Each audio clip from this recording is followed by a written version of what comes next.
Football tournament को जीतने पर दी बधाई। नॉर्थ वैली कप विजेता टीम से मिले सीएम।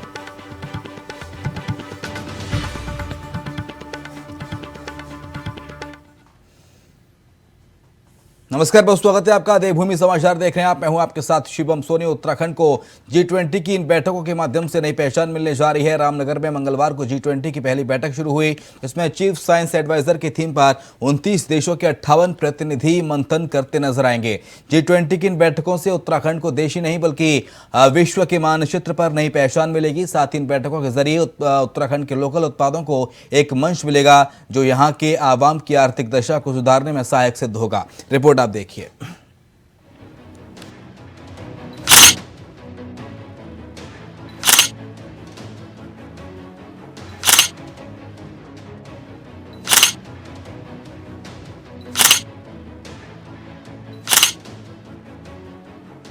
उत्तराखंडी का परिवेश था, उत्तराखंड की जो संस्कृति थी, उसको पूरे तरीके से विदेशी मेहमानों के सामने रखा गया। और सबसे बड़ी बात यह है कि उनका स्वागत भी जहां छोले नृत्य के साथ किया गया, वहीं उनको पहाड़ी टोपी पहनाकर आगंतुक कक्ष में बैठाया गया। रामनगर में मंगलवार से G20 की पहली बैठक शुरू हुई, जिसको लेकर राज्य भर में उत्साह देखने को मिल रहा है। रामनगर में चल रही इस बैठक के जरिए जहां उत्तराखंड को विश्व पटल पर नई पहचान मिलेगी, वहीं उत्तराखंड के उत्पादों को एक मंच हासिल होगा जो यहाँ की दशा और दिशा को बदलने वाला साबित होगा। G20 मेहमानों का जहां पहाड़ की टोपी पहनाकर स्वागत किया जा रहा है, वहीं उन्हें उत्तराखंड के स्थानीय उत्पादों को स्वाद भी चखने को मिलेगा। G20 समिट में हिस्सा लेने के लिए जो प्रतिनिधि मंडल है वो पंतनगर से रुद्रपुर के रेडिसन होटल में पहुंचा, जहां पारंपरिक तरीके से उनका स्वागत किया गया। और उसके बाद उन्होंने लगभग 1 से 1.5 घंटा रुककर यहां पर भोजन का लुत्फ उठाया। जो प्रतिनिधि मंडल है वो रामनगर के लिए रवाना हुआ। उसको लेकर कहीं ना कहीं सुरक्षा व्यवस्था पूरे तरीके से सजग नजर आई। जब प्रतिनिधि मंडल रेडिसन से रामनगर के लिए रवाना हुआ तो कुछ देर के लिए पूरे क्षेत्र को जीरो जोन घोषित कर दिया गया। और उसके बाद प्रतिनिधि मंडल जब रामनगर के लिए रवाना हुआ तो वो यातायात व्यवस्था को खोल दिया गया। सूबे के मुखिया पुष्कर सिंह धामी भी इस बैठक की मेजबानी को राज्य हित के लिए मील का पत्थर मान रहे हैं। देख रहे हैं कि जो भी गाइडलाइन होंगी उस गाइडलाइन के अनुरूप काम करेंगे। और G20 का आज से हमारे सब अतिथिगण आ रहे हैं, हम उनका सबका स्वागत करेंगे। और माननीय प्रधानमंत्री जी का हम धन्यवाद करते हैं कि हमारे राज्य को 3 बैठकें मिली हैं और पहली बैठक आज से रामनगर में प्रारंभ होगी। G20 की इन बैठकों के लिए जहां बीजेपी अपनी सरकार की पीठ थपथपा रही है, तो वहीं कांग्रेस सवाल खड़े कर रही है। रामनगर का से लेकर उत्तराखंड को यहाँ की संस्कृति से भी रूबरू होने का पूरे विश्व को जो मौका मिल रहा है, वो हम सब के लिए सौभाग्यशाली क्षण है। और जिस तरह की व्यवस्थाएं और जिस तरह का सुंदर वातावरण रामनगर में इस समय तैयार हो रहा है, और जिस तरह से वहाँ पर ये सम्मेलन, जिस तरह के कार्यक्रम हैं, ये भी बहुत सौभाग्य की बात है। इसके अलावा अन्य भी कार्यक्रम उत्तराखंड राज्य के अंदर, ऋषिकेश और टिहरी के अंदर भी हैं। वास्तव में जो G20 की अध्यक्षता का अवसर नरेंद्र भाई मोदी के नेतृत्व में हमको मिला है, इससे भारत का गौरव तो बड़ा ही बड़ा है, उसके साथ उत्तराखंड का भी गौरव बड़ा है। हम सब गौरवशाली हैं। रामनगर में जो G20 का समिट हो रहा है, ये सिर्फ और सिर्फ आई वॉश है, जनता को बेवकूफ़ बनाने का जरिया है। क्योंकि जो मुख्य लोग हैं वो दिल्ली के अंदर समिट करके जा चुके हैं। उत्तराखंड उनके चार्टर ऑफ प्लान में है ही नहीं। जो मुख्य देशों के राजदूत थे, राजनयिक थे, वो सब के सब जा चुके हैं। और ऐसे में आप बताइए कि ये G20 समिट इसलिए होता है कि प्रदेश लाभान्वित हो, लेकिन उत्तराखंड में आने वाला 750 करोड़ का निवेश सिर्फ इसलिए लटक गया क्योंकि केंद्र से सब्सिडी बंद हो गई, इसलिए निवेश नहीं आ पा रहा है। तो जब उत्तराखंड में नए उद्योग नहीं लग पा रहे हैं, कोई नए निवेशक नहीं आ रहे हैं, तो फिर ये G20 समिट करा लीजिए, चाहे G40 समिट करा लीजिए, उसका कोई मतलब नहीं निकलता। ये सब निरर्थक है। उत्तराखंड राज्य के लिए G20 की ये बैठकें राज्य को नई पहचान तो दे रही हैं, मगर सियासत में भी एक नया अध्याय जोड़ने का काम कर रहे हैं। अभय केंतुरा, इंडिया वॉइस, देहरादून।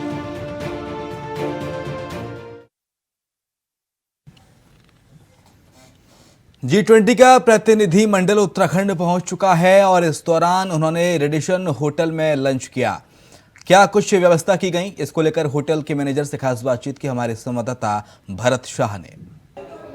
G20 का प्रतिनिधिमंडल आज उत्तराखंड दौरे पर है। पंतनगर एयरपोर्ट के बाद रुद्रपुर के रेडिसन होटल में उन्होंने लंच किया। लंच में उन्होंने क्या क्या खाया और किस तरह की व्यवस्थाएं रेडिसन होटल प्रबंधक द्वारा की गई हैं, इस बारे में जानकारी देने के लिए हमारे साथ अखिल पांडे हैं, जो बेवरेज मैनेजर हैं। उनसे हम बात करते हैं। अखिल जी, अगर बात की जाए, कहीं ना कहीं एक गौरव का विषय रेडिसन होटल के लिए 17 देशों के प्रतिनिधिमंडल आज आपके होटल में आए थे। क्या क्या खाया और किस तरह से आपने उनकी खातिरदारी की? पहले तो बहुत बहुत धन्यवाद भरत भाई आपका कि यहाँ आने के लिए और जानकारी को लेने के लिए। हमारे यहाँ पे G20 जो 20 देशों का समूह है, जो एक ग्लोबल समूह है, हमें एक बहुत अच्छी अपॉर्चुनिटी मिली थी कि हम उन्हें होस्ट कर सकें अपनी देवभूमि उत्तराखंड में और रेडिसन होटल में। अब मैं आपको बताता हूँ, उनका आगमन जब एयरपोर्ट से हुआ तो हमने एक रिफ्रेशमेंट एयरपोर्ट में भी किया था उन सभी लोगों के लिए।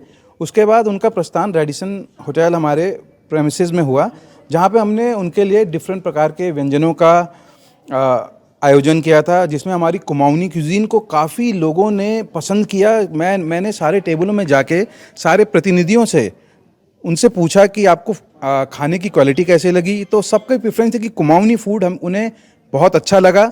और हमारा जो डेजर्ट था झिंगुरे की खीर, जो हमारी लोकल क्यूजीन है, और सबसे ज़्यादा पसंदीदा आपने देखा होगा टेबल पे हमने पेरियर से लेके अच्छे अच्छे ड्रिंक्स लगाए थे, लेकिन उन सब ने बुरास के जूस को, जो हमारा एक उत्तराखंड का नेशनल ड्रिंक है, उसको उन सभी प्रतिनिधियों ने प्रयोग किया। अब मैं आपको खाने के बारे में बताता हूँ। हमने इंडियन से लेके वेस्टर्न क्यूजीन, ओरिएंटल क्यूजीन, सारी देशों के खाने हमने उसमें लगाए थे और उन्हें काफ़ी पसंद आया। कुछ आइटम मैं आपको गिनाता हूँ, जैसे उन्होंने हमारी कुमाऊनी डिश में पहाड़ी शिकार, जो हमारा बहुत फेमस है मटन डिश, पालक का कापा, आलू के गुटके, झिंगुरे की खीर और भट की चुलकानी, जो लोगों ने बहुत पसंद किया, और मडवे की रोटी और मडवे की पूरी। तो और उसके साथ हमने नवरात्रि का फूड किया था, क्योंकि काफ़ी लोग, आपको पता है कि आज नवरात्रि का टाइम है, तो काफ़ी लोग व्रत भी रखे हुए थे, तो उन सब ने नवरात्रि का खाना भी एंजॉय किया। और फिर उसके बाद उन्होंने एशियन कंट्रीज़ का खाना, प्रतिनिधि लोग काफ़ी प्रसन्न हुए। उन्होंने करीबन 1 घंटा हमारे होटल में बिताया, जो हमारे लिए गौरव का पल है। और रेडिसन ब्लू रुद्रपुर जो एक ग्लोबल कंपनी है, जो दुनिया में चारों तरफ फैली हुई है, ये हमारे लिए बहुत बड़ी उम्मीद बन के आया था। एक ग्लोबल, जिसने आपने देखा होगा कि ये सब बहुत, जो हमारी दुनिया की 85% इकोनॉमी को संभालती है, G20 ग्रुप्स, तो उसने हमारे रेडिसन होटल में आके हमें देवभूमि में उनका स्वागत करने के लिए समय दिया। और भरत भाई, बहुत अच्छा लगा। अखिल भाई, अगर बात की जाए, जिस तरह से आपने कहा कि खासकर उन्होंने कुमाऊनी व्यंजन जो था, बुरास की बात की जाए, बुरास का जो जूस है आपने उनको पिलाया, इसके अलावा कई व्यंजन आपने उनको खिलाए। अगर बात की जाए, प्रतिनिधिमंडल यहाँ पर था, किस तरह का उनका व्यवहार था? अगर बात की जाए, इंडियन कल्चर को उन्होंने पसंद किया, नहीं किया, क्या कहना चाहेंगे? बहुत सज्जन। जब वो हमारे वेलकम के लिए मैं आपको बताऊं तो हमने, जो हमारा ट्रेडिशनली है अतिथि देवो भव, हमने उनका स्वागत ही आरते, टीके और रोली से किया।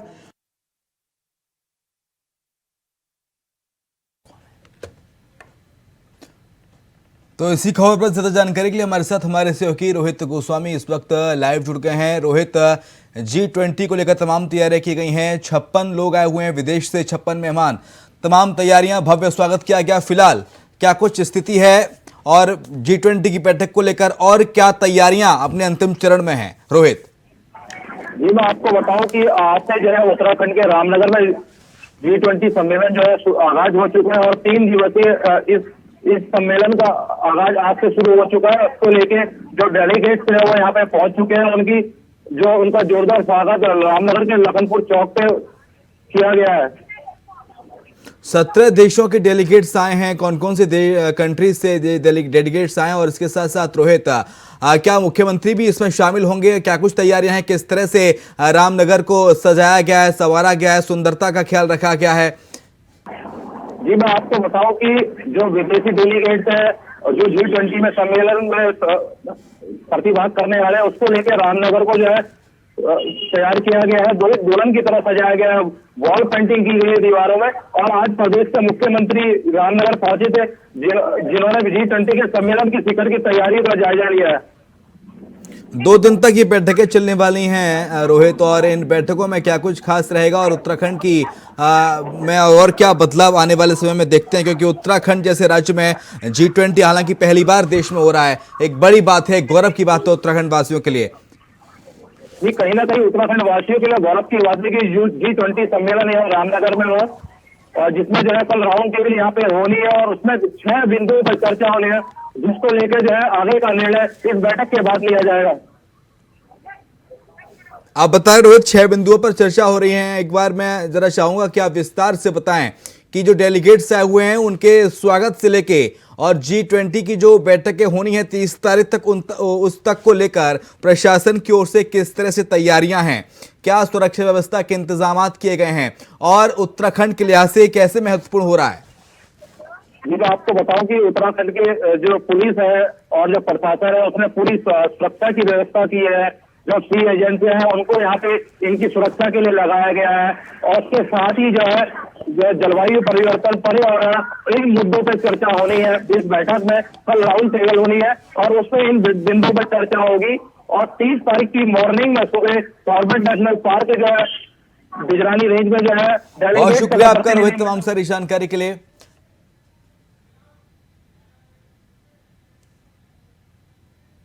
और फिलहाल एक छोटा सा ब्रेक लेने चल लौटेंगे। तो ब्रेक के बाद आपका स्वागत है। सीएम धामी की अध्यक्षता में चारधाम यात्रा की महत्वपूर्ण बैठक हुई। चारधाम यात्रा से जुड़ी इस बैठक में पुलिस, पर्यटन, परिवहन, स्वास्थ्य के साथ कई विभागों के आला अधिकारी भी मौजूद रहे।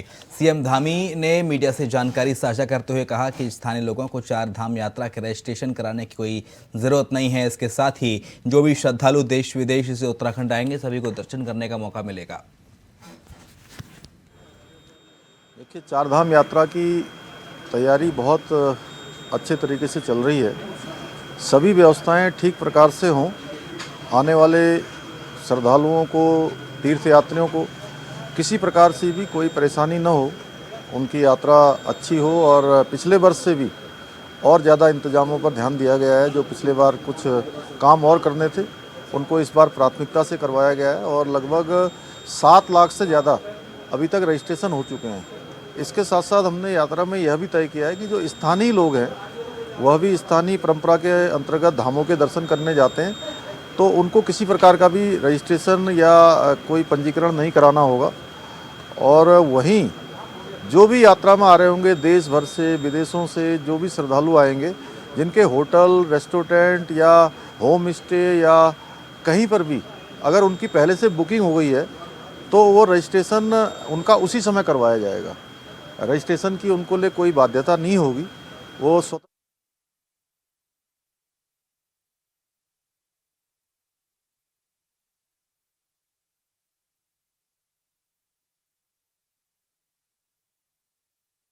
के बाद आपका स्वागत है। उत्तराखंड में श्री बद्रीनाथ केदारनाथ समिति के बोर्ड की बैठक हुई। अध्यक्षता बीकेटीसी के अध्यक्ष अजयेंद्र अजय ने की।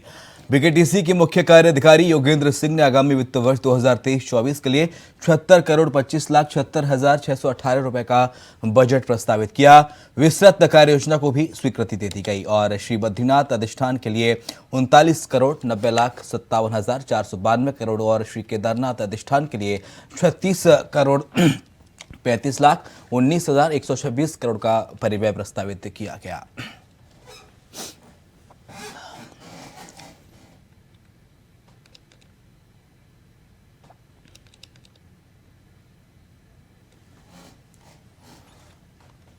उत्तराखंड में प्राधिकरण पर रोक लगाने के बाद नियमों को ताक पर रखकर बिना नक्शा पास कराए और बिना लेबर सेस जमा किए सरकार को लाखों का चूना लगाया गया है। कोटद्वार से लेकर भावर तक कंक्रीट के जंगलों की जैसे बाढ़ सी आ गई।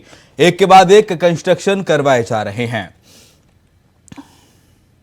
जो भी निर्माण कार्य चल रहे हैं उनके पहले नक्शे पास होते हैं, या तो प्राधिकरण से होंगे, जो ग्रामीण क्षेत्र के होंगे वो जिला पंचायत से होंगे, इंडस्ट्री का होगा तो वो सेडा के से पास होगा। तो जनरली वहाँ पर जो मैप अप्रूव होगा वो सेस देने के बाद ही होगा। अगर किसी के द्वारा सेस नहीं दिया गया और सेस की चोरी की जा रही है तो उसके संबंध में हम एक बार निरीक्षण करके आगे की कार्रवाई जरूर करेंगे। यदि कहीं शहर में कोई भी व्यक्ति ऐसा है जो सेस नहीं दे रहा है तो उस पर कार्रवाई होगी। उत्तर प्रदेश में स्वास्थ्य सेवाओं को और बेहतर बनाने के लिए सरकार के प्रयास जारी हैं और इसी को लेकर स्वास्थ्य मंत्री धन सिंह रावत भी लगातार अधिकारियों के साथ बैठकें कर रोड मैप बना रहे हैं। इसी कड़ी में स्वास्थ्य मंत्री ने राजधानी देहरादून के माजरा में अत्याधुनिक सुविधाओं से लैस अस्पताल का उद्घाटन किया। अस्पताल में सामान्य और इमरजेंसी समेत लगभग 50 बेड हैं और इस मौके पर स्वास्थ्य मंत्री धन सिंह रावत ने कहा कि प्रदेश में पड़ोसी राज्यों से भी मरीज इलाज के लिए पहुंचते हैं। ऐसे में सरकारी स्वास्थ्य सेवाओं में लोगों को बेहतर सुविधाएं प्रदान करने के लिए कटिबद्ध हैं। सभी लोगों को बधाई दे रहा हूं जिन्होंने कि यहाँ पे 40 बेड का नया हॉस्पिटल खोला है और प्रकाश दीप के नाम से नया हॉस्पिटल खोला है।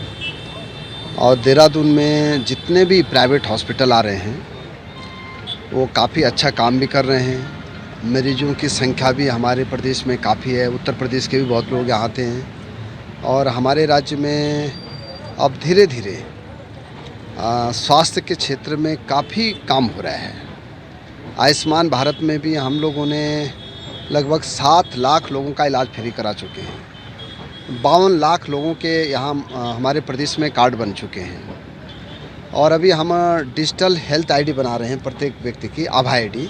वो भी लगभग 32 लाख आईडी हमारे प्रदेश में बन गए हैं। 275 जांचें हमारे प्रदेश में फ्री हैं। गर्भवती महिलाओं को घर से हॉस्पिटल लाना और जब जच्चा बच्चा हो जाएगा घर तक छोड़ना, ये भी हमारे राज्य में फ्री सेवा है। डायलिसिस का इलाज भी हमारे राज्य में फ्री है।